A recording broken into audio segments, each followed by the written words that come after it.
This is aged ribeye. This is the eye of the ribeye, also known as Spencer steak. We're cutting it into small cubes, 1 centimeter cubes, and you can see we've defatted it already. You don't need any of that fat for the process here. It's just going to get in the way and take up space in the centrifuge in your seaweed bath. We're going to pull a real strong vacuum on the beef cubes. You can go ahead and put them in there and pack them in all you want right here. Pull a vacuum and then sort it out later into preferably a thin shaped thing filling out the bag. You want as much surface area as you can. You don't want a big round ball of meat in there. You're going to set your bath to 53 Celsius for rare beef jus. You can go a little higher if you want. Wouldn't recommend going colder. Go ahead and put it in for 3 hours. You can check on it and give it a stir and a twist and a rub and a shake in between to help break up some of the beef. This is the finished one. You can see it's shrank just a small amount. All the jus is at the surface. Looks a little brown, but that's going to bloom later on and turn nice and bright. This is where you're going to be blooming it here. Letting the myoglobin react with oxygen. It's going to turn bright red. Usually takes a few minutes.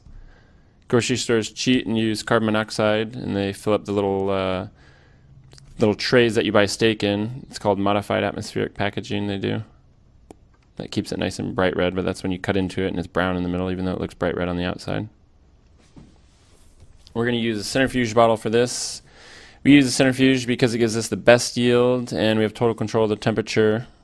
You can use a grape press, you can use a really strong kitchen cloth or whatever to strain it, twist it real hard.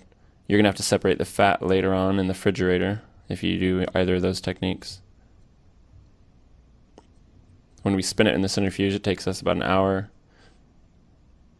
You can see 10,000 RPM, gets a real strong spin, comes out looking like this. Fat on the top, jus in the middle, solids on the bottom. Lightest to densest. And this is just to strain out any chunks that might come out of the centrifuge bottle here. And also keep in mind, it looks like a real small amount, but all the flavor you can imagine came out of that beef. It's pretty bland stuff at this point, and this is all your flavor. And you're going to dilute it later on. We almost never serve it straight because it's just really strong. And this you can keep for later, dilute it to 2 to 1, 3 to 1, something like that. With pure water. You don't want faucet water or anything that has chemicals or chlorine or anything like that because it's going to turn brown on you.